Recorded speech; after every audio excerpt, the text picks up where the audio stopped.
Y vamos a hablar con un referente de la realidad que yo le diría, como pocos, ocupó todos los cargos más importantes de la República Argentina.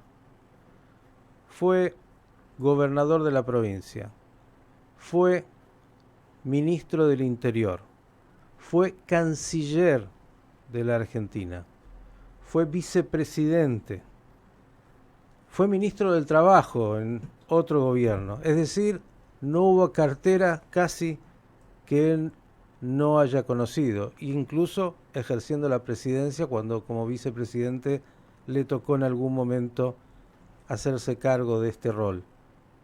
Por muchos años estuvo, yo le diría, un poco en silencio y en el último tiempo ha vuelto a aparecer con una presencia importante y hablando de múltiples temas.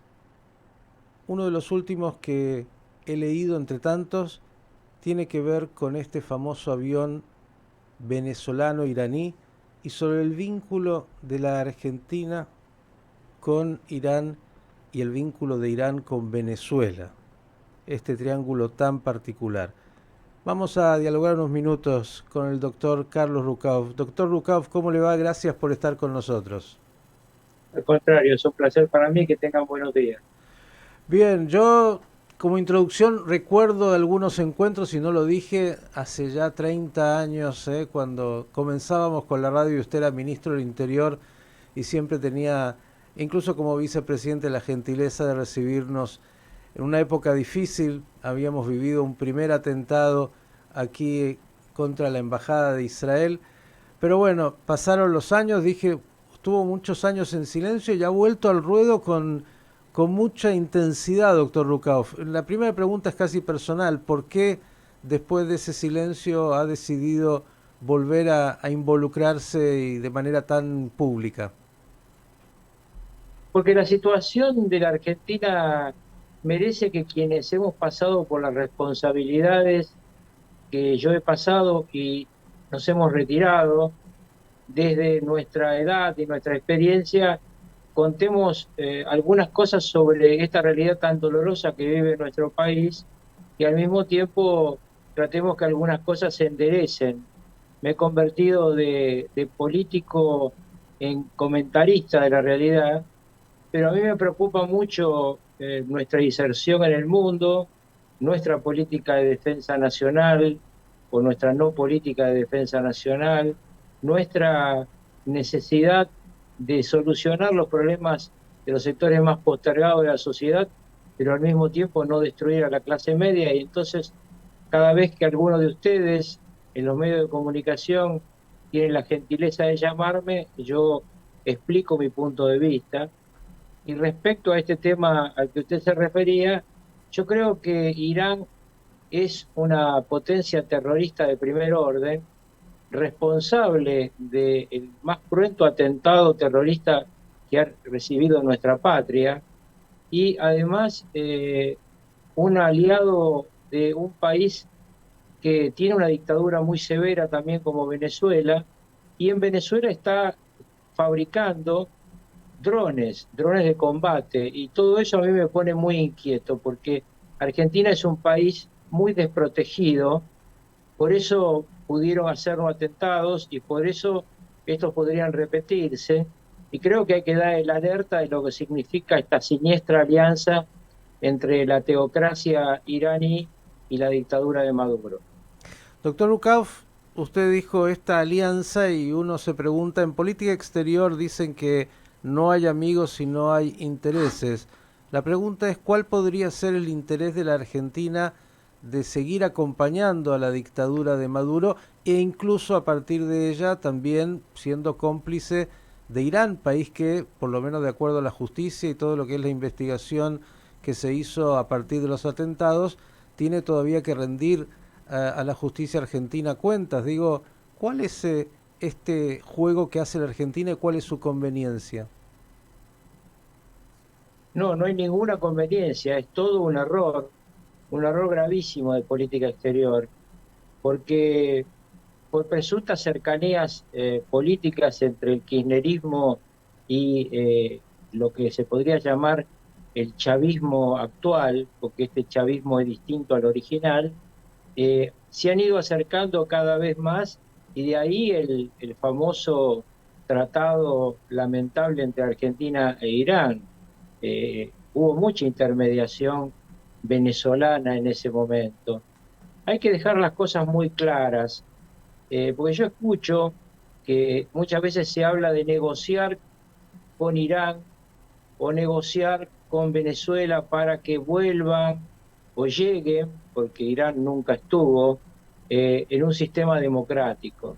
Y en realidad para la teocracia iraní y la dictadura de Maduro, la democracia no es un objetivo, es un peligro. Por eso yo acabo de escuchar una noticia muy alentadora cuando ustedes pasaron recién las noticias respecto a que Estados Unidos deja de apoyar la idea de un acuerdo nuclear con Irán.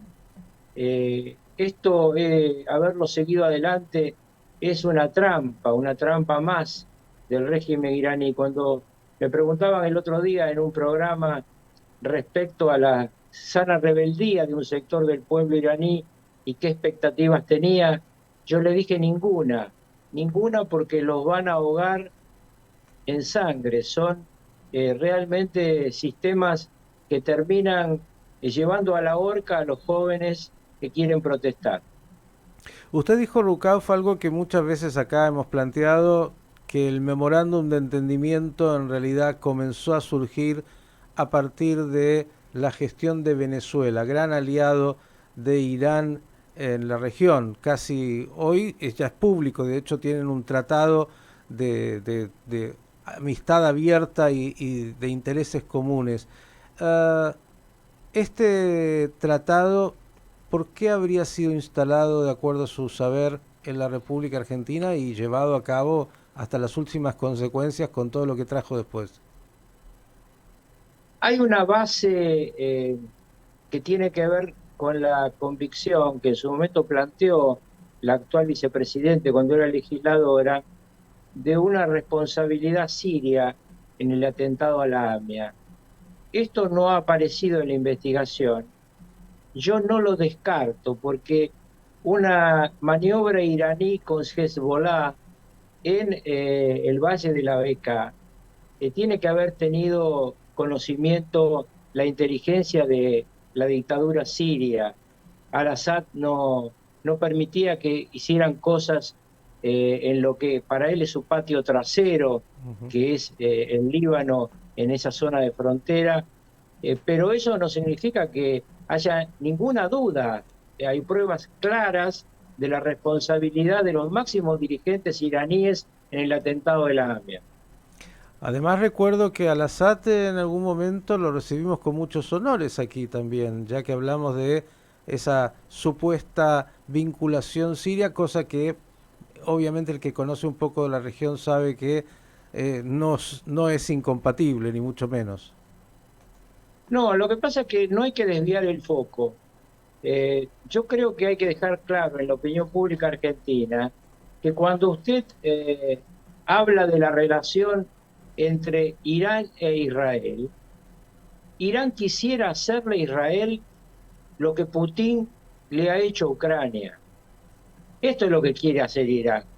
Y entonces lo que hace Israel es una permanente defensa ante las actitudes expansionistas de carácter militar de Irán. Irán está metido en cualquier cantidad de conflictos, poniendo la mano o poniendo algo por abajo de la mano.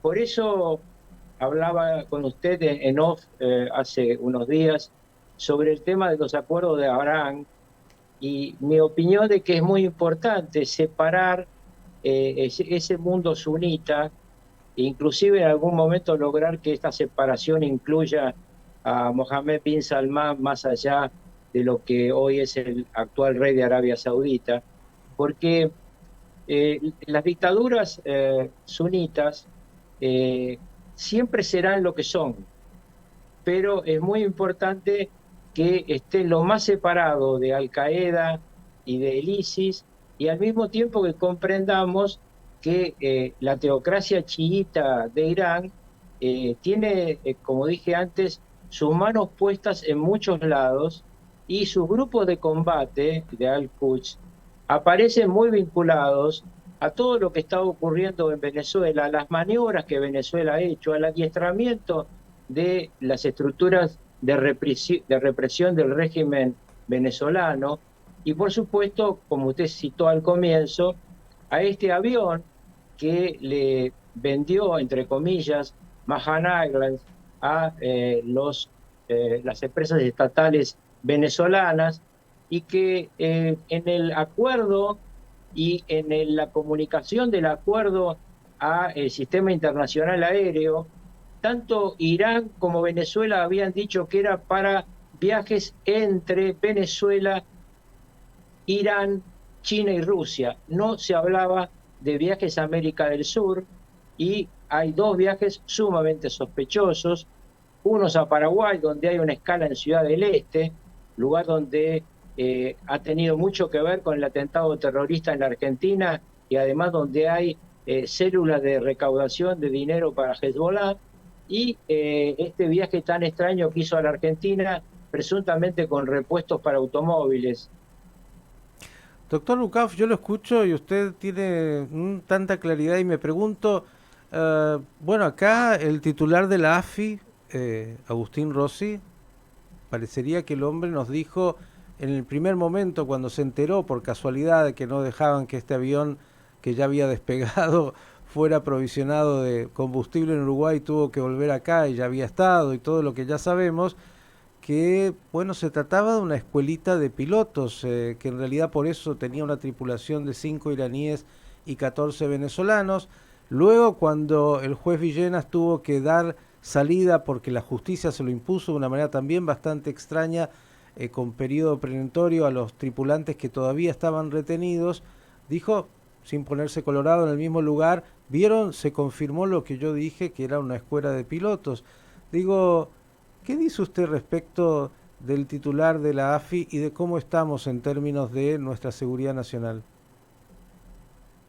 Bueno, fundamentalmente que si esa es la convicción, no estamos haciendo inteligencia. Y esto es grave, porque prevenir un futuro atentado en nuestro país requiere de un sistema de inteligencia que esté alerta, que reciba además la información de otras agencias de inteligencia, porque usted recién citó el viaje de retorno pasando por espacio aéreo uruguayo. ¿Cómo es posible que el ministro de Defensa de Uruguay tuviera claro de qué se trataba e impidiera el ingreso al espacio aéreo uruguayo de este avión que fue escoltado por aviones de la Fuerza Aérea Uruguaya hasta volver al espacio aéreo argentino y nosotros no supiéramos nada de lo que estaba ocurriendo? Me parece que acá, en materia de inteligencia, una de las cosas que no hay que hacer es declaraciones por parte de los funcionarios de inteligencia. Podemos analizarlo usted, yo o cualquier otro analista o periodista, pero yo no me imagino a la máxima autoridad de la CIA, del Mossad o de la actual FSB, lo que era la KGB rusa, haciendo declaraciones a la prensa sobre cuestiones de inteligencia. Bien, y por otro lado, ahora tenemos el episodio de que el avión está retenido en la Argentina. Hay un acuerdo que se firmó cuando usted era parte del gobierno de Menem justamente con los Estados Unidos para facilitar cuando hay pruebas fehacientes, bueno, el embargo y lo que se requiera realizar, pero el avión sigue aquí sin una definición de qué se hace con él. ¿Qué dice al respecto? Claramente ese avión es propiedad desde el punto de vista legal de Estados Unidos porque se violó los acuerdos internacionales en materia de venta de material estratégico. Hay un juez absolutamente independiente norteamericano que ordenó el decomiso y la entrega a los Estados Unidos. Y bueno, llegará un momento en que será este gobierno o será el siguiente, deberán entregarle el avión a los Estados Unidos. Lo bueno de esto es que a partir de un fallo de Villena, el avión está ahora bajo custodia de alguaciles de los Estados Unidos, y esto implica que han podido verificar gran parte de la documentación que se encontraba en la nave, de todo lo que significa el sistema de navegación de la misma, los puntos que ha tocado, y de lo que se llaman las entrañas del avión, porque hay muchas cosas que dejan huellas y que la tecnología del FBI, que está investigando la cuestión, podrá seguramente llegar a conclusiones más importantes. La colaboración del FBI en investigaciones complejas es realmente algo muy importante y que siempre tiene que tener en cuenta la Argentina. Nosotros, como política exterior, tenemos que estar siempre del lado de las democracias y en contra de las dictaduras.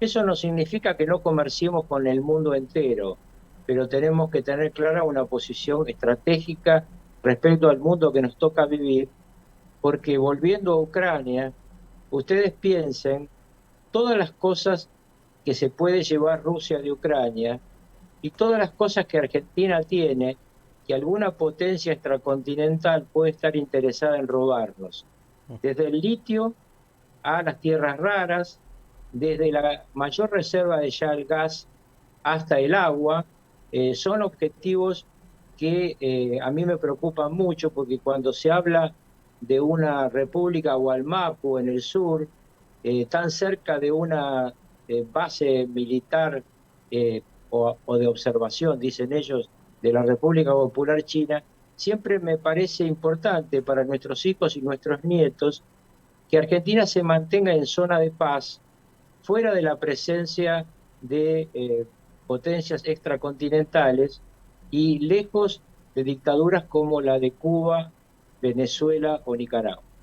Yo lo escucho, Lukauf, y claro, digo, bueno, se nota su paso, entre otras cosas, por la Cancillería y por otros lados, y por el Ministerio de Interior y temas que hacían a la seguridad. Digo, el actual canciller, ¿cómo usted lo ponderaría si tuviera que ponerle una nota del 1 al 10? Y mire que usted conoció bien ahí a la familia. Digo, Cafiero, Antonio, era otra liga, me parece. Sí, a mí no me gusta hacer menciones personales. Sí critico la política exterior global actual porque tiene primero una actitud de ir y venir en temas claves y porque además parece no entender lo que está ocurriendo en el mundo.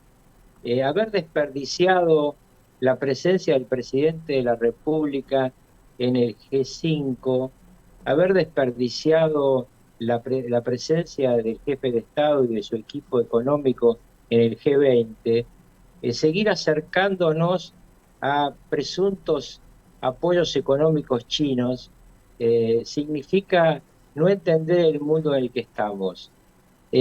Argentina tiene que tener una política exterior que tenga muy claro qué quiere el mundo de nosotros y qué queremos nosotros del mundo.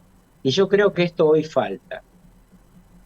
Bien, y vamos un poco a la coyuntura. Mañana es un día particular en la Argentina. Se va a conocer la sentencia contra la vicepresidenta y otros por una causa de asociación ilícita, lo que se llama la defraudación del Estado en términos de la obra pública. ¿Qué nos dice al respecto? Bueno, yo dudo, lo he dicho desde el comienzo, que esté configurada la asociación ilícita. Sí están configurados otros delitos, como la defraudación al Estado, como usted acaba de citar. Pero bueno, veremos el fallo. Lo que tiene que quedar muy claro que este fallo no implica ninguna proscripción. Es una decisión judicial apelable en dos instancias más y en consecuencia cuya definición va a llevar muchos años. Entonces a mí me parece eh, lógico que quienes quieren a la vicepresidenta la defiendan, pero que no lleven a la Argentina a una situación nuevamente de tensión en las calles, porque no hay motivo para ello. Ella tiene todos los mecanismos de apelación para poder comprobar en otras instancias aquello que ella dice que tiene respecto a esta causa. ¿No En es todo caso, un pelotón de fusilamiento a partir del lawfare? no, no. Eh, Pelotones de fusilamiento y ahorcamiento hacen las dictaduras. En la Argentina lo que hay es un sistema de tres poderes y evidentemente a muchos les molesta un sistema de pesos y contrapesos. A mí me parece que es fundamental que tiene que haber un poder judicial independiente, como en la Argentina claramente hay, aunque tenga defectos, que los tiene, eh, tener un poder legislativo que no sea una escribanía que haga todo lo que el Poder Ejecutivo quiere y un Poder Ejecutivo donde quien conduzca sea el presidente y no la vicepresidenta. Yo tengo la sensación que en el medio de esta crisis política, Uh, le perdimos el audio. No sé qué habrá pasado. A ver si lo vuelvo a una escuchar. situación Ahora sí, lo veo. económica y social, ¿Nos decía? una situación de carácter económico y social. Me estaban llamando de otro medio de comunicación, Dígale que disculpe. hoy ya está full. Y entonces, la crisis que usted decía de la... Claro que un presidente no ejerce, sino que una vicepresidenta es la que tiene el poder. Sí, además el tema de que no sigue sin haber solución para la crisis económica y social. Los sectores medios de la sociedad argentina están pensando el año que viene dónde mandan sus hijos a la escuela porque muchos en la escuela privada tienen que irse, van a buscar escuelas religiosas de un credo o de otro. Algunos van a terminar en la escuela pública de la que huyeron por falta de capacidad de enseñar a sus niños o de la gran cantidad de paros. Tenemos un problema grave en el sistema de salud.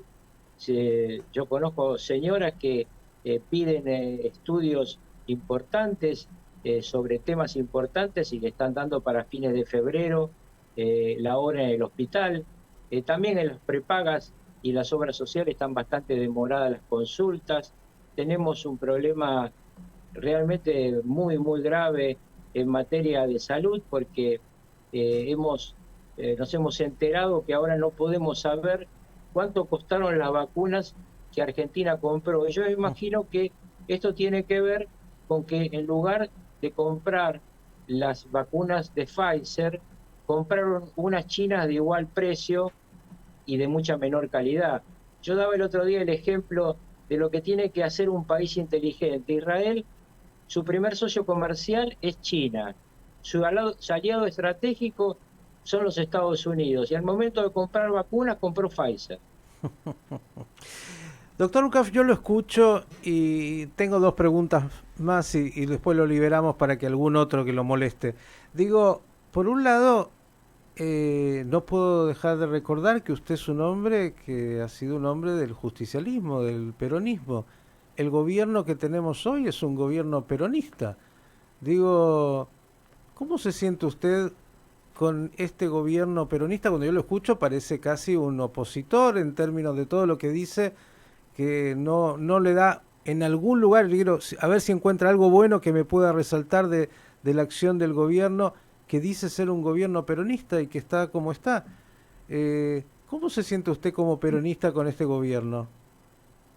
El otro día no, ya hace 2 meses, a un canal de televisión norteamericano que habla en español, con habla hispana, le dije para explicarle esto mismo que usted me pregunta, en las últimas elecciones presidenciales, las tres fórmulas de presidente y vice más votadas, 5 de los 6 candidatos se decían peronistas, y el único que no decía que era peronista, que era Macri, cuando dejó la presidencia del PRO, se la dejó a una peronista. Entonces, hay peronistas que piensan evidentemente muy distintos unos de otros. Yo no hago más política, yo analizo la realidad y trato de aconsejar el mejor camino para mi patria, porque es el camino para el país en el que quiero que puedan seguir viviendo mis hijos y mis nietos. ¿Y tendrá que ser peronista también el que venga? No, en realidad el tema central es que el peronismo como tal murió con Perón y luego hay diversas interpretaciones. Evidentemente el gobierno que conformamos en su momento, Carlos Menem y yo, era un gobierno peronista, que no tiene nada que ver con la concepción económica y con la concepción social del actual gobierno. El próximo gobierno va a ser opositor al actual y tiene que construir una realidad que permita hacer los cambios imprescindibles que la Argentina necesita para que nuestro pueblo viva mejor, sin violentar nunca la Constitución y la ley, respetando la división de poderes y logrando un poder parlamentario suficiente para hacer los cambios. Los que sean candidatos deberán explicarnos a todos los argentinos por qué debemos votarlo y ojalá podamos la próxima vez elegir a un presidente, a un vicepresidente y a un cuerpo legislativo que nos saque de esta pesadilla que estamos viviendo. Bien, la última, como prometí, claro, usted fue un protagonista de los 90 y durante mucho tiempo, también antes y después, y se lo criticó mucho al gobierno y a usted en particular, porque era el ministro del Interior, por el no esclarecimiento de los atentados de la Embajada de Israel a AMIA. ¿Qué diría mirándolo justamente en el tiempo? Bueno, primero que decir que no está esclarecido el atentado de la AMIA es una falsedad. El atentado a la AMIA, que no es un atentado a los judíos, sino al pueblo argentino, porque esta es otra de las cosas horribles que se suelen decir, ese atentado fue esclarecido, están los responsables condenados, no han sido apresados porque son parte de la cúpula de Irán o fueron parte de la cúpula de Irán y son protegidos por esa dictadura teocrática. Respecto al tema de la Embajada de Israel, lamentablemente el sistema de juzgamiento por la Corte es un sistema constitucional, pero muy lento. Las Cortes Supremas no están para hacer ese tipo de investigación.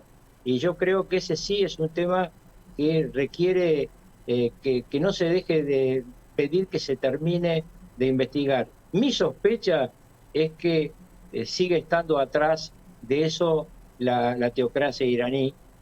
Siempre ha habido algunas vinculaciones entre hechos que le ocurren, por ejemplo, a la organización terrorista Hezbollah o a la organización terrorista Hamas, con hechos que han ocurrido en todo el mundo.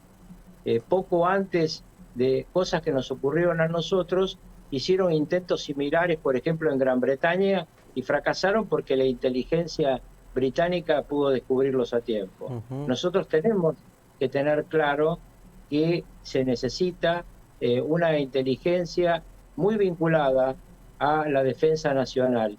La defensa nacional, la inteligencia exterior y la política exterior tienen que ir de la mano.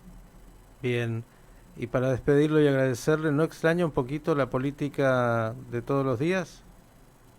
No, porque yo estoy convencido que la política de todos los días es para gente en los altos cargos, entre 40 y 65 años. Yo tengo una edad para poder opinar, para poder aconsejar y para cuidar a mis nietos. Bueno, no sé qué dirá Berlusconi al respecto, pero bueno, cada uno define el momento, obviamente. Doctor Lukauf, gracias por estos minutos y lo vamos a seguir llamando porque tiene tanto para decir y ojalá esta sociedad argentina pueda escuchar. Se necesita poder tener en la experiencia y esa distancia necesaria para ver los temas de lo importante, lo micro, lo del día a día y también lo que es la perspectiva. Gracias y hasta la próxima. Al contrario, es un placer para mí y hasta la próxima. El doctor Carlos Lukauf ha sido, como ya le dije en la apertura, canciller, vicepresidente, gobernador, bueno, ministro de Trabajo, no le faltó ningún cargo por ocupar, ministro del Interior. Temas importantes, obviamente, los que pudo abordar en esta nota con nosotros.